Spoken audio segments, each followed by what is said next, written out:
and each looks at ways that we can work, that they can work together from what we understand. I mean, so that's a unique relationship, and certainly each one has reached out. And by no means, I mean, obviously we can relay on what we attempt to do here at St. Martin, certainly in the School of Business, but I know Evergreen, national reputation, that's been involved with their Policy Institute, a nonpartisan organization that's done great work, and I think they're quite unique with the Northwest, what they've a research institute pertaining to tribal, any research that might be of interest to the Native American cultures, particularly pertaining to the Northwest. And then Southeast Community College has developed a leadership for nonprofits. And so there's been discussions, I mean, there's the potential is tremendous, to reach across. But as far as particularly focusing on the local business community, we think there might be a niche here. It's interesting when you look at business research institutes, for example, like some of these studies that I just talked about where our students are involved. That again is nothing unique. Public institutions, and the closest one actually here that's pertaining to research for, businesses is at Western Washington University, and then Eastern Washington, some of the comprehensive regional universities, but. And the South Puget Sound, particularly with a local focus, there's a niche there. Not to say that that's the university, but you also have the Economic Development Council. And I probably should say that South Puget Sound Community College, with the Small Business Administration, is involved, and it's housed at the EDC. Also, that partnership is a Business Development Center. So there are a lot of active players that work together on this. And so the idea is partnership and not trying to duplicate or prevent or create redundancy, but I think there's a niche for a business research component. Not necessarily, there's a component right now that's being filled with business plans and trying to find sources of funding, and that's the program that they do right over here with the South Puget Sound Community College and the Economic Development SCORE, Service Corps of Retired Executives, where, how do you try to get somebody, up and running and get out into the private sector and have mentors that will sit down and evaluate their business plans. You mentioned retired people.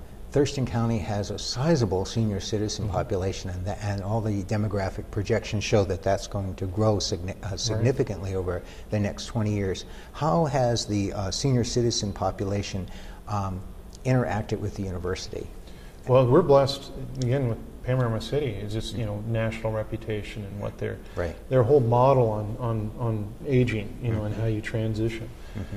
My grandfather's a resident. So oh, wow. He's 97 now. So wonderful. But he just speaks he can't say enough good things about Panorama City. But that relationship with St. Martin's has been done. We had actually, I think it was Dr. Suter, one of our professors of religious studies, years ago started a program called Minds on the Millennium.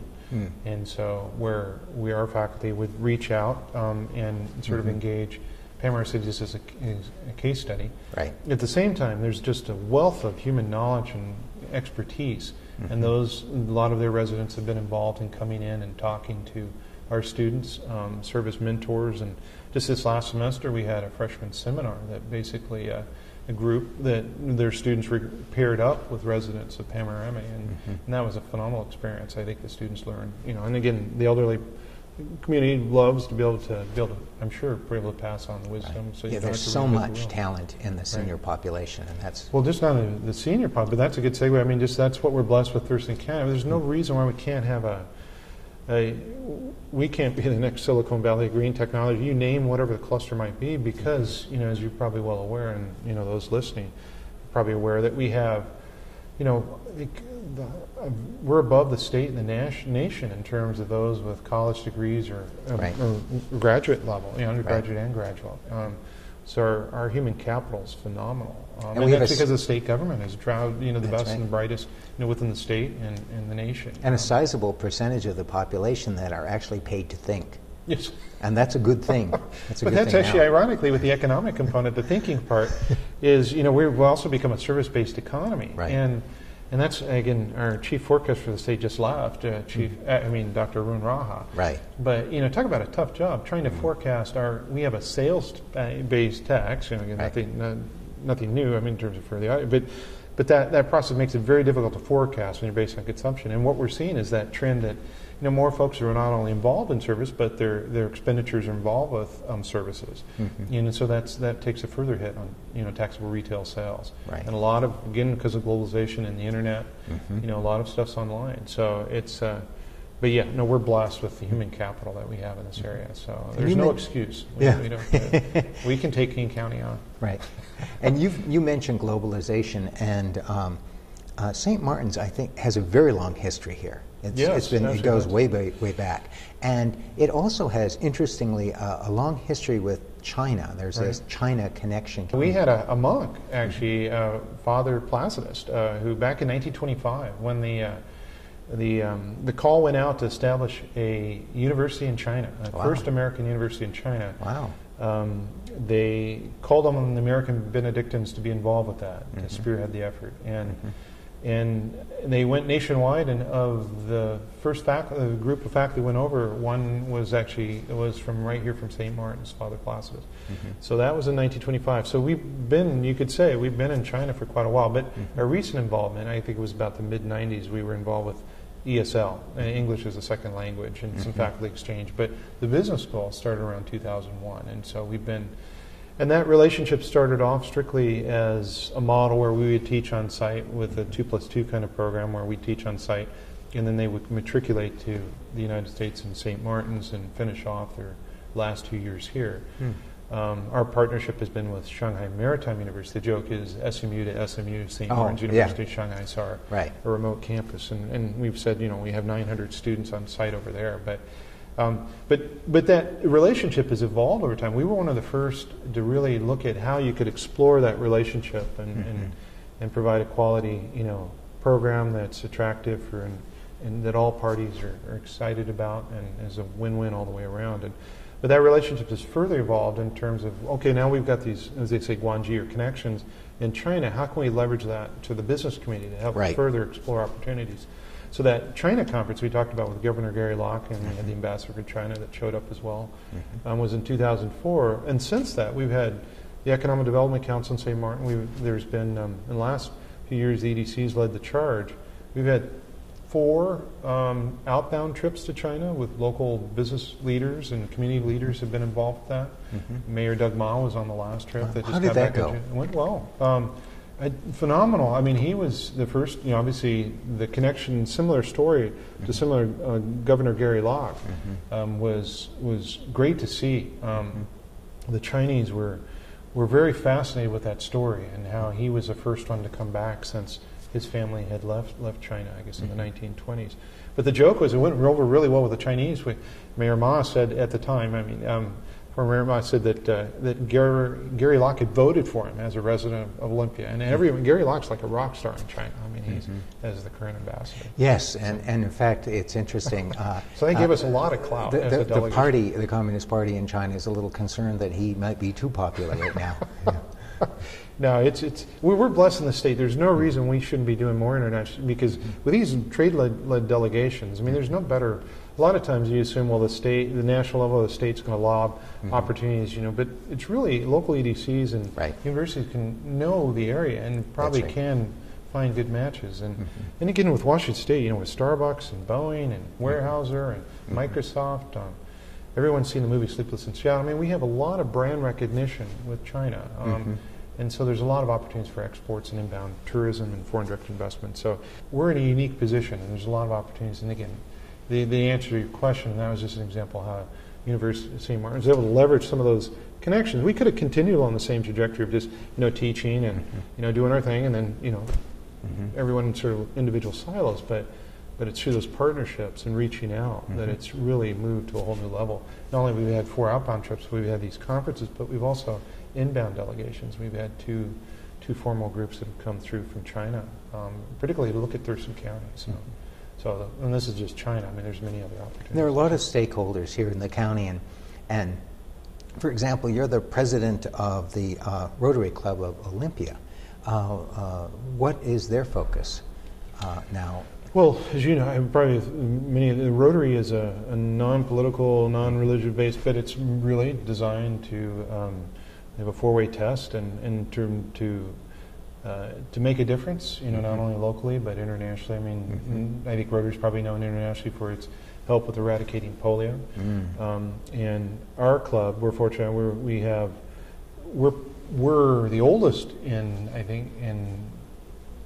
We were established in 1920. Of the Wow. eight clubs in this area, we're the oldest. Actually, established before the Port of Olympia. Wow. So, but we have about 175 members, and right now I think the focus is moving. Certainly the international. We've done phenomenal. Actually, the Distinguished Leadership Awards that's coming up. Olympia Rotary is going to be acknowledged, but it's not. It's really a celebration of Rotary as a whole and the partnerships, and we're blessed that we have some folks that have been real visionaries in the club. Pat Rance and Bob Webina, particularly their work. Kim Dinsmore and Stan Arnold, that their vision of what can we do for the local community as well as internationally, and whether that's from water project for water or musical instruments locally, or water to help establish clean water abroad in Africa, Right. or Wonderful. it's Rotary Point Park right here, which again is a resource for residents of Thurston County, and particularly Olympia, to take advantage of. So it's a phenomenal and humble to be part of an organization that's. And again, you meet every week, so it's a great way to also just learn about what's going on. And it really is. What we're really discussing are people that are meeting and working on common issues and bringing their talent to kind of make things happen here in the county. Is there anything else you'd like to share with our audience about the work that is being done to encourage economic development, job creation, either through St. Martin's University or other players? Well, as you said, as we look forward, some of the uncertainty, I mean, that's sort of the, I'd say our students are, at this point in time, I mean, if you look at, the past and predict the future, and you go, but I think we're seeing a structural change now in the economy.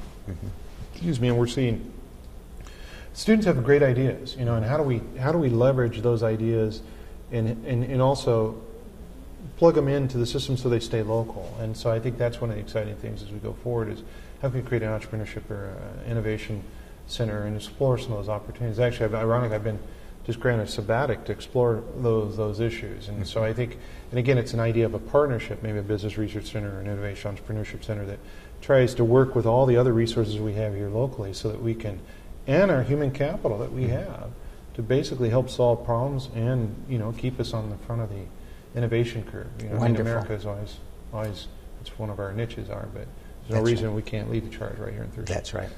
Well, we always ask our guests at the end of the show, what are one or two of the things you like best about living here in Thurston County?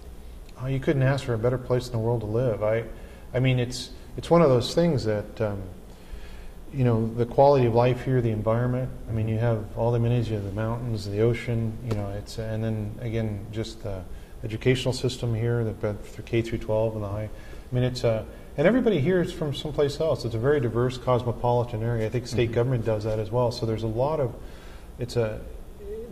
diversity, and that diversity really is a huge strength. I think so too. Another reason, economic development. There's the world headquarters and others. I mean, this is a prime area just for recruiting. For recruiting world-class organizations or setting up new ones because it's about the quality of life. So we have that. We're blessed. Thank you. Thank you. We're lucky to have several institutions of higher education here in Thurston County and lucky to have St. Martin's University.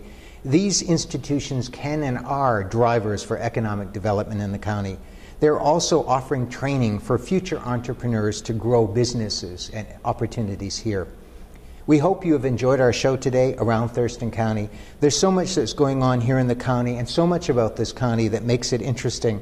Please plan to look for our future shows and tell your friends. Also, check us out on the Around Thurston County Facebook and on YouTube. I'm Patrick Babineau, and I look forward to seeing you again soon. Goodbye.